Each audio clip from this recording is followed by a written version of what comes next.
Os reinos se abalam, os povos se curvam, as bocas se abrem, as mãos se levantam pra dizer que tu és o rei, pra dizer que tu és o Senhor. Teu reino é sempre eterno, firmado em misericórdia, justiça e igualdade, bondade e fidelidade. A tua igreja te adora, a tua igreja te adora.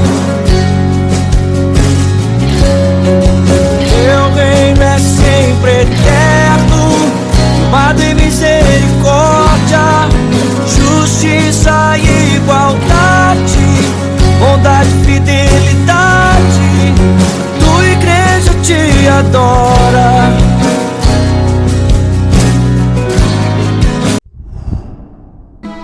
A herdade de um homem rico tinha produzido com abundância. E ele arrazoava consigo mesmo, dizendo: o que farei?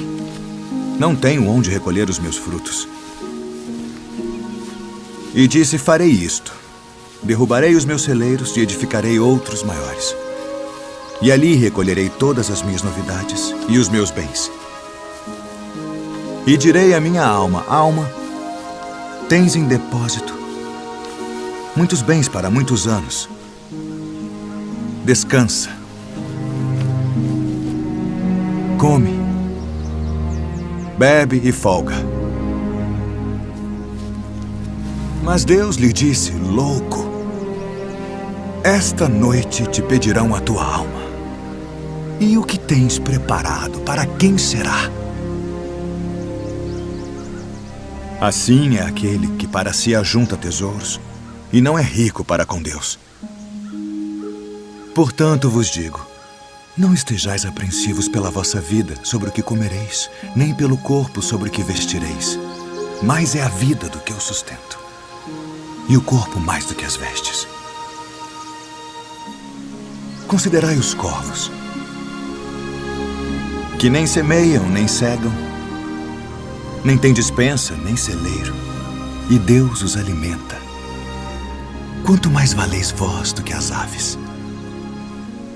E qual de vós, sendo solícito, pode acrescentar um côvado à sua estatura? Pois se nem ainda podeis as coisas mínimas, por que estáis ansiosos pelas outras?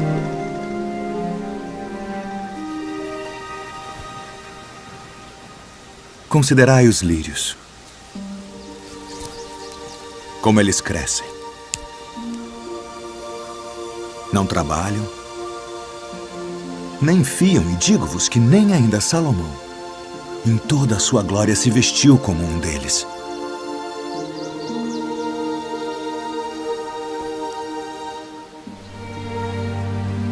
E se Deus assim veste a erva que hoje está no campo e amanhã é lançada no forno, quanto mais a vós, homens de pouca fé. Não pergunteis, pois, que haveis de comer, ou que haveis de beber, e não andeis inquietos. Porque as nações do mundo buscam todas essas coisas, mas vosso Pai sabe que precisais delas. Buscai antes o reino de Deus.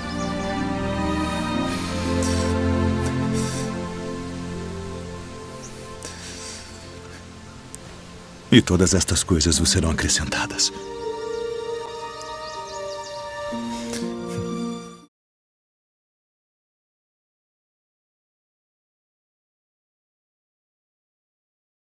A paz do Senhor Jesus, queridos irmãos, aqui é Anderson. Um privilégio muito grande estar participando pela segunda vez do projeto Viva Deus, projeto que começou durante a pandemia, né? Ano de 2020, um ano muito difícil para todos nós, para todo o Brasil, humanidade, e na nossa igreja não foi diferente, mas pela misericórdia do Senhor nós conseguimos, né, sobreviver, né, a todas essas mudanças, né? Foi difícil, está sendo difícil, mas Deus tem nos dado graça e nós estamos de pé, né? Nossa família não foi atingida, nenhum de nós se perdeu, e isso é muito bom. Que Deus continue te abençoando, te guardando, né? Hoje nós vamos falar sobre viva Deus buscando o reino.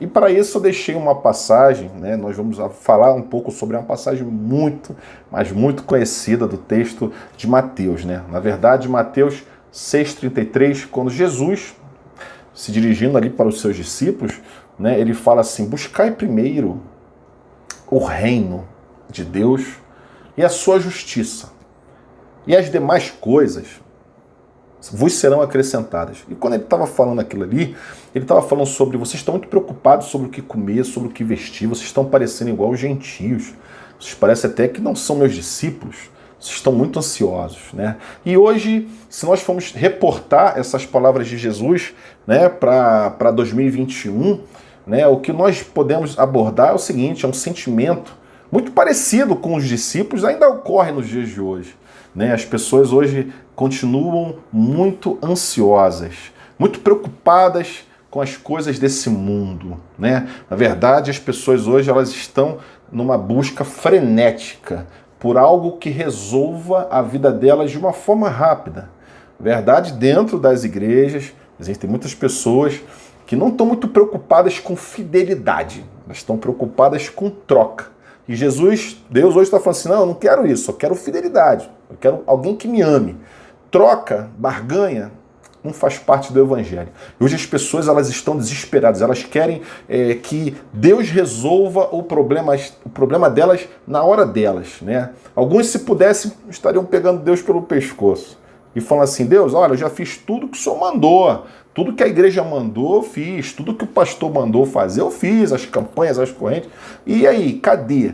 Né? Na verdade, é um desespero humano muito grande. E Jesus estava falando sobre isso. Falou: olha, eu não estou muito preocupado em ouvir desesperos humanos, né? Na verdade, Jesus veio quebrar esse estigma. Jesus, quando ele fala isso para os seus discípulos, ele fala, ele quer resumir o seguinte: olha, a minha missão na Terra é salvar o homem do pecado, da morte e do inferno, né? Essa coisa toda de eu não sou obrigado a promover ninguém, eu não sou obrigado a dar carro para ninguém. A minha missão não é dar casa para ninguém. Para isso você tem o suor do teu trabalho. Para isso você tem que correr atrás do teu jeito. Para isso eu te dei vida, te dei ar, te dei saúde, te dei força, para você conquistar as coisas desse mundo, né? E que são ilícitas. Mas a minha missão é que você entenda e compreenda o reino de Deus. Eu vim trazer para a terra o reino, né? Então Jesus não tem obrigação de ficar ouvindo, sabe, desesperos, pessoas que estão aí, sabe, lutando por algo que Jesus fala assim: olha, buscai primeiramente o reino de Deus. E todas estas coisas. Então, assim, o que hoje, para muitos, é uma bênção, ter uma bela casa, ter um belo carro, ter algo que possa chamar atenção, Jesus chama isso de coisa. Ele fala assim: isso aí para mim não interessa muito não. E em Lucas 10, quando os discípulos, né, primeira missão dos 70, quando eles vêm para Jesus, aqui isso está em Lucas 10, eu até anotei aqui, acho que 10, 17, eles falam assim: Jesus, eles vêm eufóricos, né? Em teu nome os demônios se submetem, Jesus, né? E Jesus fala assim: olha, eu vi a Satanás descendo como um raio. Eu sabia que isso ia acontecer. Você acha que alguma força nesse mundo, algum espírito imundo resistiria ao poder do meu nome? Não se preocupem com isso, não. Se preocupem com seus nomes arrolados no livro da vida. Se preocupem se vocês vão fazer parte do reino. Se preocupe se o reino já está dentro de vocês. A preocupação de Jesus sempre foi de tratar a alma do homem, né? E não as coisas em volta. Expulsar demônios? Amém. Curar enfermos? Amém. Mas e a sua vida? Jesus hoje está perguntando para você: isso tudo é lícito? Curar, libertar, mas não adianta nada se você perder a salvação, né? E Jesus hoje está falando assim para mim e para você: foca no reino, foca em mim. Né? Tem gente que é incapaz, eu falo isso aqui para vocês, meus queridos, tem gente que é incapaz de fazer um culto no lar. de abrir a sua casa para Jesus. Mas se for para fazer uma festa para dizer que ganhou uma geladeira nova, para dizer que ganhou algo bacana, ele chama pastor, chama todo mundo, faz culto no lar, faz festa para mostrar algo que para Jesus, sabe, aquilo ali não tem tanto valor, né? O que Jesus quer quer saber de mim, de você, é o seguinte: será que você está me amando o suficiente? Será que eu estou acima de todas estas coisas terrenas, né? E Jesus hoje quer saber de você o seguinte: eu sou o centro na tua vida, eu sou a pessoa mais importante na tua vida, né? Porque não há nada que angustie mais o coração de Deus, né? E eu falo assim, se tem algo que deixa Deus muito triste, Jesus muito triste, muito angustiado, é porque hoje, quando ele vai estar perto da sua noiva, a noiva de Jesus, ela está muito mais preocupada hoje com a festa, está muito mais preocupada com o enfeite, com os convidados, do que propriamente com o noivo. O noivo hoje é figura de segundo plano, é figura de canto. Jesus, isso angustia o coração do Pai, porque Jesus fala assim: eu estou querendo vir para minha noiva, só que a minha noiva não está nem aí para mim. Minha noiva está preocupada em dar show, em dar festa, em aparecer, em querer mostrar que ela é muito grande, que ela é muito poderosa. Mas na verdade uma noiva sem o noivo não é nada, não existe casamento, né? E se Jesus não estiver no centro da nossa vida, né? Se Jesus não for o alvo da nossa vida, o foco da nossa vida cristã, nós estamos fadados ao fracasso, meu querido. Existe hoje pessoas que estão vivendo como os filhos das concubinas. Outro dia eu falei sobre isso, né? Aqueles filhos lá de Abraão, que Abraão teve outros filhos além de Isaac, né? Como assim, Anderson? Isso está lá em Gênesis 25, né? Filhos das concubinas, pessoas que não querem ter compromisso com o pai, pessoas que não amam o pai. E essa era a diferença entre os filhos das concubinas e Isaac. Isaac era um filho que amava o pai. Isaac era um filho que não estava preocupado com as coisas desse mundo. Ele estava preocupado com a herança de Deus, né? O reino de Deus, as coisas que Abraão falava para ele. Então, enquanto ele acordava cedo e ele fazia tudo que o pai mandava ele fazer, os outros estavam dormindo. Ele rachava a lenha e os outros estavam tudo descansando. Por isso que a Bíblia diz que para esses, Abraão deu apenas presentes e os dispensou. Mas para Isaac, o pai deu a herança, o pai deu tudo. Por quê? Porque Isaac amava a Deus. Isaac amava o pai, né? Então, quando você ama o pai começa a te dar tudo. Você começa a criar uma intimidade com Deus e Deus começa a abrir janelas. Deus começa a se interessar mais na tua vida. Como assim, Anderson? Porque você começa a mostrar para Deus que você não é mais um no meio da multidão, né? Deus hoje está procurando pessoas que não sejam mais uma na multidão. Pessoas que falam assim: Senhor, eis-me aqui, Senhor. Eu não vou na onda do que está acontecendo hoje, Deus. Eu não estou na onda das coisas desse mundo. As coisas desse mundo são apenas para usar, né? E tem pessoas que perdem anos da vida para conquistar coisas que vão ficar aqui. Quando, na verdade, você tem que perder anos, ou melhor, ganhar anos, investindo no reino.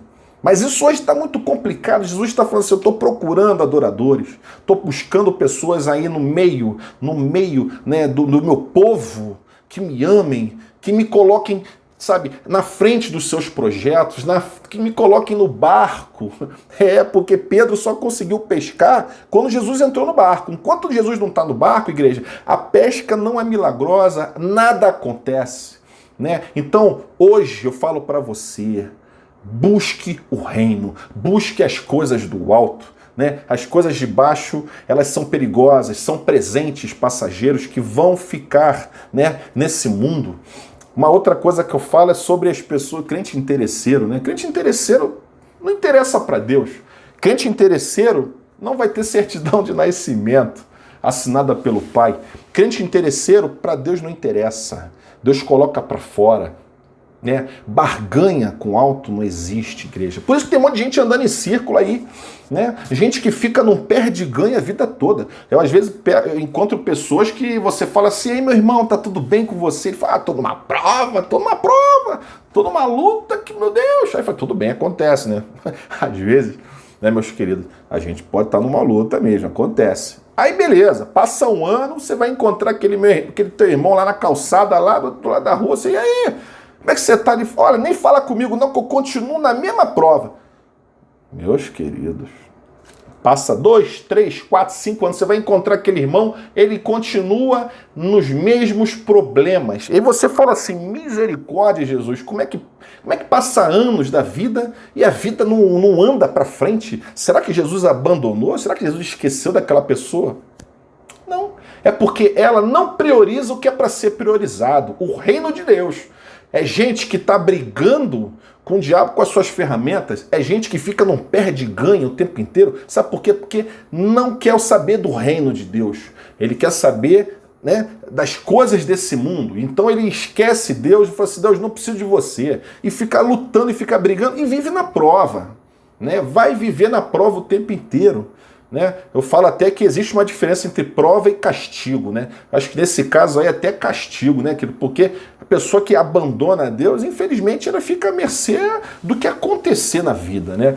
E Jesus está falando assim, olha, eu tenho uma palavra para você. Não se turbe o vosso coração. Credes em mim. Credes no Pai. Jesus está falando o seguinte, olha, eu sei que às vezes você quer as coisas numa velocidade muito maior. Mas confie em mim, porque eu estou junto com você e eu vou te ajudar. Me coloca como centro da tua vontade, do teu querer. Me coloca como a pessoa mais importante na tua vida, muito mais importante do que família, muito mais importante do que igreja. Eu sou a pessoa mais importante na tua vida. Passa a me priorizar, passa a me ver como alguém que pode, de fato, fazer a diferença na tua vida. Prioriza o reino de Deus. Prioriza tudo aquilo que você já ouviu ao longo dos anos. E Jesus está falando assim, eu vou te ajudar. O meu prazer é fazer com que você vença. A tua vitória é a minha vitória. A tua pressa é a minha pressa. Eu quero fazer algo por você a curto prazo. Deus quer mexer os céus a teu favor, mas só quando nós colocamos Jesus no barco, igreja. E aí sim, né? Você vai parar de andar em círculo, você vai passar a andar com o norte, porque Jesus passa a ser o nosso norte, né? Oh, aleluia! Né? Eu falo que Jesus, eu estou perto de encerrar, Jesus, quando estava ali no Getsemane, a preocupação de Jesus não era nem as chicotadas que ele sabia que ele ia ter, né? Que ele ia levar, o açoite romano muito forte. A preocupação de Jesus era saber se o Pai ia estar junto com ele. Ele sabia de tudo que ia acontecer, mas, Pai, não se afasta de mim, não. Fica comigo, Pai. Tanto é que foi a maior aflição de Jesus quando ele viu que o Pai teve de sair. Em algum momento ali, né? Aquilo angustiou o coração de Jesus. Não foi o sofrimento, não foi o vinagre em vez de água, né? Então, assim, o Pai é que tem que estar junto de você. Se ele estiver junto de você, meu querido, você vai passar pelo Calvário, você vai passar pelo Getsemane, você vai conseguir. Mas é isso. Hoje, essa palavra é priorize o que é para ser priorizado. O reino de Deus. E Jesus vai te confortar. Jesus vai te ajudar. Jesus vai abençoar a tua casa. Jesus vai prosperar os teus caminhos. Né? As coisas que você aí quer lutar, e às vezes algumas delas são até lícitas, né? Você buscar algo melhor para a tua vida. Jesus sabe de tudo. Jesus está no controle. Jesus fala assim, olha, tudo bem. Você quer isso, eu vou te dar, mas olha para mim primeiro, né? Então é isso, meus queridos. Essa palavrinha curtinha, né, que possa ter inchado um espaço aí no teu coração. Para mim, mais uma vez, é um privilégio muito grande, né? Ame a Deus acima de todas as coisas, ame a Jesus acima de todas as coisas, faça dele o seu alvo. E quando você fizer isso, né, o evangelho vai se tornar algo muito mais cristalino para você. Tem pessoas que veem o evangelho como algo muito difícil de lidar. Eu não vou aguentar chegar até lá, é muito complicado e na verdade não tem nada de complicação, né? Jesus descomplica tudo. Jesus é aquele que desata os nós, né? Jesus é aquele que tem a chave para abrir os caminhos, para fazer as coisas fluírem na nossa vida, né? Então que Jesus seja o alvo e o norte da tua vida, da minha vida, porque só assim a gente vai conseguir, né, alcançar voos maiores na nossa vida e chegar lá no reino de Deus com os nossos nomes arrolados no livro da vida. Ok, meus queridos? Deus te abençoe, viva Deus e que esse projeto continue. Conte comigo sempre. Muito obrigado e até a próxima. Oi, gente, eu dei uma passadinha aqui para vocês lembrarem de compartilhar muito isso com todo mundo. E deixe seu like, se inscreva aqui no nosso canal, ative o sininho para dar notificações para não perder nadinha.